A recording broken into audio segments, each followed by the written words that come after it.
મિત્રો, આ વાર્તા કોઈ બુદ્ધિશાળી માણસ જ સમજી શકે છે. તો ચાલો શરૂ કરીએ વાર્તા. પહેલી વાર્તા છે 50 વર્ષના વાણા વાઈ ગયા તોય. યુરોપના એક દેશની આ વાત છે. એક દંપતીએ લગ્નના 50 વર્ષ પૂરા કર્યા.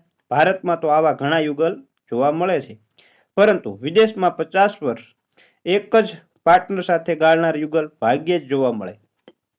બંનેની ઉંમર 80ની આસપાસ હતી. રોજ સવારે બંને એક જ બ્રેકફાસ્ટ રોલના 2 ટુકડા કરીને ખાતા. યુરોપમાં ઉપરથી કડક અને અંદરથી પોચા એવા સ્વાદિષ્ટ બ્રેડ રોલ રોજ સવારે નાસ્તામાં ખાવાની લોકોને આદત હોય છે. લગ્નની 50મી વર્ષગાંઠે પત્નીએ વિચાર્યું, 50 વર્ષથી બ્રેડનો ઉપરનો કડક ભાગ જે પત્નીને ખૂબ જ ભાવતો હતો, પણ તેને એમ કે પતિને ભાવે છે. મેં મારા પતિને આપી દીધો. આજે હું એ ભાગ ખાવાની જ છું. મેં બહુ વર્ષો જતું કર્યું. તેણે રોલનો ઉપરનો ભાગ પોતાની પ્લેટમાં મૂક્યો, ઉપર બટર ચોપડ્યું અને ખાવા લાગી. તેને થયું કે પતિ હમણાં જ કડક ભાગ માગી લેશે, પણ ત્યાં તો પતિએ એનો હાથ ચૂમી લીધો. ડાર્લિંગ, આજે તો તે મને સવારના પહોરમાં ખુશ કરી દીધો. 50 વર્ષથી મેં બોલ્યા વગર બ્રેડનો કડક ભાગ ખાઈ લીધો. મને તો આ નીચેનો પોચો ભાગ બહુ જ ભાવે છે, પણ મને એમ કે તને પણ એ જ ભાવે છે, એટલે હું ક્યારેય કાંઈ બોલ્યો નહીં. બંનેને જતું કરવાની કેટલી ભાવના હતી. મિત્રો, તમને આ પરથી શું શીખ મળી તે જણાવશો? ચાલો બીજી વાર્તા શરૂ કરીએ. કળથી થાય તે બળથી ન થાય. એક રાજકુંવરી મહેલના એક ગુલામના પ્રેમમાં પડી ગઈ. તેને પરણવાની જીદ લઈને બેસી ગઈ. રાજાએ તેને ઘણી સમજાવી. રાજાના સલાહકારોએ પણ જાત જાતના નુસ્ખા બતાવ્યા, પણ કુંવરી તો જીદે ચડી હતી. ટસની મસ ન થઈ. એવામાં રાજાના દરબારમાં એક જ્ઞાની પુરુષનું આગમન થયું. રાજ્યમાં તેમની ખૂબ આગતા સ્વાગતા કરી અને અંતે પોતાને પજવતા આ પ્રશ્નની વિદ્વાન સાથે ચર્ચા કરી. રાજાએ કહ્યું, મેં મારી પુત્રીને એ 2 કોડીના ગુલામથી દૂર રાખવાની એકેય તક છોડી નથી. દરેક ઉપાય અજમાવ્યા છે. જ્ઞાની પુરુષ કહે, મહારાજ, તમને તો કોઈ સાવ ઊંધા રસ્તે ચડાવ્યા છે. હવે હું કહું તેમ કરો. તમે રાજકુમારીને ખાનગીમાં તમારી પાસે બોલાવીને આ પ્રમાણે કહો. તેમણે રાજાના કાનમાં થોડા વાક્યો કહ્યા. રાજાને નવાઈ લાગી, છતાંય તેણે કુંવરીને અલગ રૂમમાં એકલી બોલાવીને કહ્યું, તું જેને પ્રેમ કરે છે તેની સાથેના તારા પ્રેમની છેલ્લી પરીક્ષા લેવા માટે તમને બંનેને 1 મહિના સુધી એક ખૂબ નાના ઓરડામાં 30 દિવસ અને રાત સાથે રહેવા માટે બંધ કરું છું. 1 મહિના પછી પણ જો તમારો પ્રેમ ટકી રહેશે તો હું તને જરૂર એ ગુલામ સાથે પરણાવીશ. કુંવરી તો રાજીના રેડ થઈ ગઈ. પોતાના પિતાને વળગી પડી. બીજે જ દિવસે એને ગુલામ સાથે એક કોટડીમાં બંધ કરવામાં આવી. થોડા દિવસ બધું ઠીકઠાક ચાલ્યું. પછી બંને એકમેકથી કંટાળ્યા. કુંવરી બહેનપણીઓથી અને બાંધીઓથી ઘેરાયેલી રહેતી. તેને બધા યાદ આવવા લાગ્યા. તેને આ ગુલામની બેસવા, ઉઠવા, ખાવા, પીવાની રીતભાતથી સખત નફરત થવા લાગી. આવા માણસ જોડે આખી જિંદગી કેમ રહેવાય? 15 દિવસમાં તો રાજકુંવરી બારણા પછાડવા લાગી. રાજાએ હૃદય પર પથ્થર મૂકીને 20 દિવસ સુધી બારણું ન ખોલ્યું. 20મે દિવસે જ્યારે બંનેને કોટડીમાંથી કાઢ્યા ત્યારે કુંવરી રાજાને વળગી પડી. પિતાજી, તમે મને આ માણસથી બચાવી લીધી. હું આટલા દિવસ નર્કમાં રહી હોય તેવું મને લાગે છે. ખરેખર વધુ પડતો સહવાસ નફરતમાં પરિણમે છે. એટલે જ કહ્યું છે કે કોકના ઘરે જાજુ પડ્યું રહેવું નકામું. સંસ્કૃતમાં સુંદર શ્લોક છે કે જંગલમાં રહેતી ભીલ સ્ત્રીઓ ચંદનના વૃક્ષના લાકડા બાળવામાં વાપરે છે. કેમ તેમને સતત સંપર્કમાં રહેવાથી ચંદનની સાચી કિંમતની જાણ થાય છે. મિત્રો, એટલે જ કહ્યું છે કે શેટેથી ડુંગર રળિયામણા. ચાલો મિત્રો, આ વાર્તામાંથી તમને શું શીખ મળી તે જણાવશો. પાછી એક નવી વાર્તા શરૂ કરીએ. પાણી પર ચાલી શકો છો. એક દૂધવાળી બાઈ નદીને સામે કિનારે રહેતા એક સાધુને રોજ દૂધ આપવા ક્યારેક મોડી આવે. ભીડ હોય તો નંબર જ ન લાગે. એક દિવસ સાધુએ અકળાઈને બાઈને કહ્યું, તું રોજ મોડી આવેશ, તે ન ચાલે. હોડીમાં આવવાને બદલે ભગવાનનું નામ દેતી નદી પર ચાલવા માંડને. લોકો તો નામ સ્મરણથી જ ભવ તરી જાય છે. તો આ નદી શી વિષાતમાં. બાઈ ખૂબ ભોળી હતી. ભગવાનમાં તેને ભારોભાર વિશ્વાસ. તેણે બીજા જ દિવસથી પ્રભુનું નામ દઈને પાણી પગ મૂકીને શાંતિથી નદી પાર કરી લીધી. આમ ને આમ મહિનો વીતી ગયો. એક દિવસ સ્વામીજીએ બાઈને પૂછ્યું, બેન, હવે તો તું રોજ સમયસર આવી જાય છે, શું કર્યું છે તે? બાઈ કહે, મહારાજ, તમે મને કહ્યું હતું તે પ્રમાણે ભગવાનનું નામ બોલતી નદીના પાણી પર ચાલી કાઢું છું. હોડીની રાહ જોતી જ નથી. સ્વામીજી તો દંગ થઈ ગયા. આ તો અશક્ય છે. તે માનવા જ તૈયાર ન હતા કે ખરેખર કોઈ પાણી પર ચાલી શકે. તેમણે બાઈને કહ્યું, ચાલ, મને બતાવતો. બંને નદી કિનારે પહોંચ્યા. બાઈ તો આગળ પાછળ જોયા વગર ભગવાનનું નામ દેતી પાણી પર ચાલવા લાગી. અને સ્વામીજી હજી ધોતિયું ઊંચું કરીને કિનારે જ ઊભા હતા. બાઈએ સ્વામી સામે જોઈને કહ્યું, મહારાજ, તમે મોઢામાંથી ભગવાનનું નામ તો લો છો, પણ તમારો જીવ હજુ ધોતિયામાં છે. તમને ભગવાનમાં વિશ્વાસ નથી. કેટલો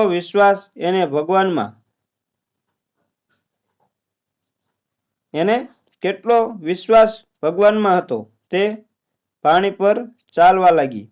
આ ગુરુના વચનના હિસાબે આવું બન્યું. ગુરુના વચનમાં એને શ્રદ્ધા હતી માટે. તો ચાલો હવે આવી વાર્તાઓ તમને જીવનમાં કંઈક ને કંઈક કહી જાય છે. તો હવે નવી વાર્તા શરૂ કરીએ. પુત્રના લક્ષણ પારણામાંથી. ભારતનું એક રાજ્ય ગુજરાત છે. તેમ પ્રાચીન કાળમાં ગ્રીસનું એક રાજ્ય મેસિડોનિયા હતું. તેનો રાજા હતો ફિલિપ. ફિલિપનો એક પુત્ર હતો, એનું નામ એલેક્ઝાન્ડર, જેને ભારતમાં સિકંદર તરીકે ઓળખવામાં આવે છે. સિકંદર જ્યારે 14 વર્ષનો હતો ત્યારે ટર્કીથી ઊંચી નસ્લનો એક ઘોડો ફિલિપ દરબારમાં વેચવા માટે આવ્યો. ટર્કીના ઘોડા વખણાય છે. ઊંચો કદાવર, અત્યંત પાણીદાર.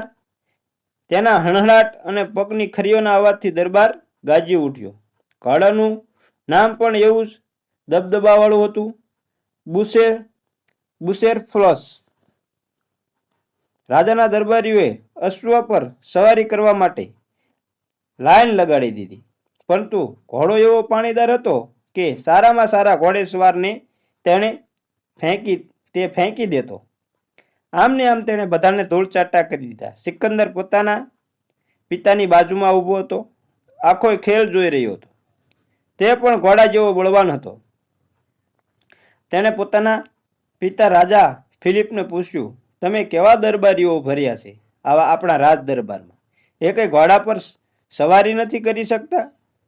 ઘોડાનો વેપારી રાજાની બાજુમાં જ ઊભો હતો. બાપ દીકરાની આ વાત સાંભળી એણે સિકંદરને કહ્યું, બેટા, તું જ પ્રયત્ન કરને. જોઈએ તારામાં હિંમત છે કે નહીં.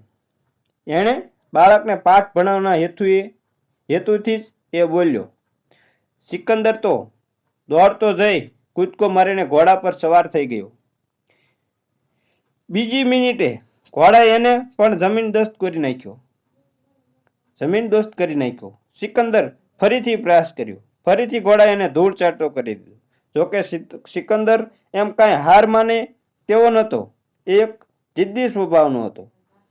તે જે ધારે તે કર્યા વગર રહેતો નહોતો. તે થોડો વિચાર કરી ઘોડાની દિશા બદલીને ગભરાયા વગર ફરીથી ઘોડા પર ચડી ગયો. આ વખતે ઘોડો વશ થઈ ગયો અને સિકંદર દૂર સુધી સવારી કરીને પાછો આવ્યો. રાજાના દરબારીઓએ સિકંદરનો જય જયકાર બોલાયો, જય જયકાર કર્યો. રાજા ફિલિપે હર્ષાશ્રુ એટલે કે એને આંખમાંથી હર્ષના આંસુ આવી ગયા. હર્ષાશ્રુ સાથે ગળગળા અવાજે પોતાના પ્રતાપી પુત્રને બાથમાં લેતા પૂછ્યું, બેટા, તે શું જાદુ કર્યો? આવા જંગલી ઘોડાને કાબુમાં કેવી રીતે કર્યો? સિકંદર કહે, ઘોડાએ મને 2 વાર પછાડ્યો. પછી મને ખ્યાલ આવ્યો કે ઘોડાને પોતાના જ પડછાયાનો ડર લાગતો હતો. તેથી મેં તેને સૂર્યની સામે ફેરવી દીધો તથા હું સતત તેની સાથે વાતો કરતો રહ્યો. અમે બંને એકમેકને બરોબર ઓળખી ગયા. પછી જ હું તેને પાછો લાવ્યો. રાજા ફિલિપે ગર્વ સાથે દીકરાને કહ્યું, બેટા, મારું આ રાજ્ય તારા જેવા હોશિયાર પ્રતાપી પુત્ર માટે નાનું છે. તું દુનિયાભરમાં ફતેહ કર અને નામ રોશન કર. તારું ખુદનું વિશાળ રાજ્ય તૈયાર કર. સિકંદરે પિતાની આજ્ઞા મુજબ અનેક પ્રદેશો પર જીત મેળવી. માત્ર 32 વર્ષની યુવાન વયે એનું અવસાન થયું. ત્યારે તેણે અડધી દુનિયા પર જીત મેળવી લીધી હતી. તે એરિસ્ટોટલનો શિષ્ય હતો. આજે પણ વિશ્વભરમાં એ હિંમતવાન યુવાન એલેક્ઝાન્ડર ધ ગ્રેટ તરીકે ઓળખાય છે. આવો હતો મહાન સિકંદર અને જાતી વખતે એને પોતાના હાથ બહાર રખાવ્યા હતા. હવે આપણે નવી વાર્તા શરૂ કરીએ. સાચો ચમત્કાર. બાંકૈન નામના સંત રૂઈમોન મંદિરમાં જ્યારે ઉપદેશ આપતા ત્યારે તેમને સાંભળવા લોકોના ટોળા ઉમટતા. શિન્સુ સંપ્રદાયના એક સાધુની માન્યતા મુજબ બુદ્ધના નામની માળા જપવાથી મોક્ષ મળે છે. સાધુને બાનકેયની ઈચ્છા આવી.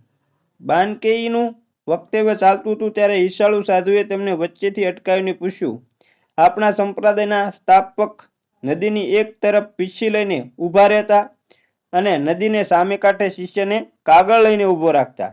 માત્ર હવાની મદદથી તે પ્રભુનું પવિત્ર નામ એ કાગળ પર લખી શકતા. તમારામાં આવી દિવ્ય શક્તિ છે? બાંકેઈએ શાંતિ ચિત્તે જવાબ આપ્યો, આવા કિમ્યા તો શિયાળ પણ કરી શકે. અમારા જૈન સમાજ મુજબ તો સાચો ચમત્કાર એ જ છે કે માણસને તરસ લાગે ત્યારે પીવાનું પાણી મળે અને ભૂખ લાગે ત્યારે સાત્વિક ભોજન મળે. હવે મિત્રો આગળ ફરી પાછી એક વાર્તા શરૂ કરીએ અને દરેક વાર્તા તમારા જીવનમાં કંઈક ને કંઈક કહેતી જાય છે. શહાદત. એક ગામમાં એક માણસ પોતાના પાળેલા પોપટ સાથે રહેતો હતો. એક દિવસ એ બીજે ગામ જવા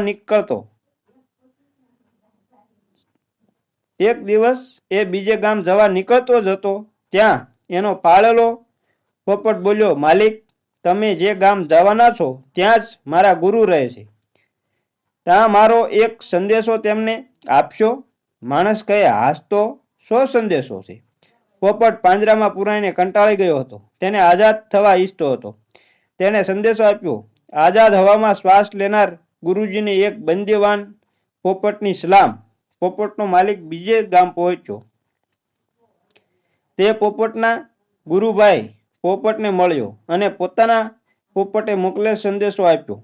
સંદેશો સાંભળતા જ ગુરુ પોપટ ઢળી પડ્યો અને તેનું પ્રાણ પંખેરું ઉડી ગયું. પોતાનું કામ પત્યું એટલે પોપટનો માલિક ઘેર પાછો ગયો. માલિકે પોપટને વાત કરી. તારો સંદેશો સાંભળતા જ તારા ગુરુ ઢળી પડ્યા અને ગુજરી ગયા. પાળેલા પોપટે આ વાત સાંભળી કે તરત એ પણ ઢળી પડ્યો. માલિક તો ખૂબ દુઃખી થઈ ગયો.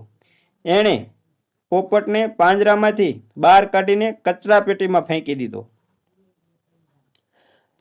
કચરાની ટોપલીમાંથી નીકળીને તરત જ પોપટ ઉડી ગયો. ઉડતા ઉડતા બોલવા લાગ્યો, મારા ગુરુએ મને શીખવ્યું કે આઝાદી જોઈતી હોય તો પહેલા મરતા શીખ.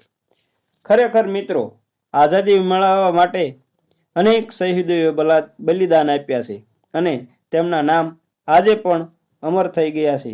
અમુક શહીદોના નામ હજુ આપણને ખબર પણ નથી. તો ચાલો પાછી એક નવી વાર્તા શરૂ કરીએ. સિકંદર અને ડાયોજિનિસ. એશિયા તરફ યુદ્ધ માટે આવતા પહેલા સિકંદર ડાયોજિનિસ નામના ફકીરને મળવા ગયો. તેણે ઓલિયા ફકીર વિશે એટલું બધું સાંભળ્યું હતું કે તેને ફકીરની ઈર્ષ્યા થઈ હતી. ડાયોજિનિસ પણ આવા ઈર્ષ્યા પમાડે તેવા સંત હતા. તે મહાવીર સ્વામીની જેમ દિગંબર અવસ્થામાં જીવતા હતા. ભિક્ષા માંગવા માટે વાટકોય નહોતા રાખતા. સાધુ બન્યા ત્યારે શરૂમાં તેમણે ભિક્ષાનો વાટકો રાખ્યો, પરંતુ એક દિવસ તેણે એક કૂતરાને નદીમાંથી પાણી પીતા જોયો. તે જ દિવસે તેમણે વાટકાનો ત્યાગ કર્યો. અરે, જો કૂતરો વાટકા વગર જીવી શકતો હોય તો હું કેમ નહીં? સિકંદર ફકીર પાસે આવ્યો. ફકીરે તેને પૂછ્યું, આ રસાલા અને સૈન્ય સાથે ક્યાં ઉપડ્યો ભાઈ? સિકંદરે ગર્વથી કહ્યું, આખું એશિયા જીતવા નીકળ્યો છું. આશીર્વાદ આપો. એશિયા પર વિજય મેળવીને શું કરીશ? નદી કિનારે સૂતા સૂતા સંતે પૂછ્યું. પછી ભારત, બર્મા, નેપાળ પર કૂચ કરીશ અને બીજા રાજ્યો પણ ઘણા જીતીશ. પછી ક્યાં જઈશ? સંતે પૂછ્યું. પછી તો બસ આરામ જ આરામ. નદી કિનારે લાંબો થઈને સૂઈ જઈશ. સિકંદર બોલ્યો. જીનિસ હસવા લાગ્યા. જો ભાઈ, હું તો અત્યારે નદી કિનારે આરામ જ કરું છું. તું દુનિયા જીતીને આરામ જ કરવાનો હોય તો અત્યારે જ કરને. ક્યાંય જવાની જરૂર નથી. સિકંદર ખરેખર શરમાઈ ગયો.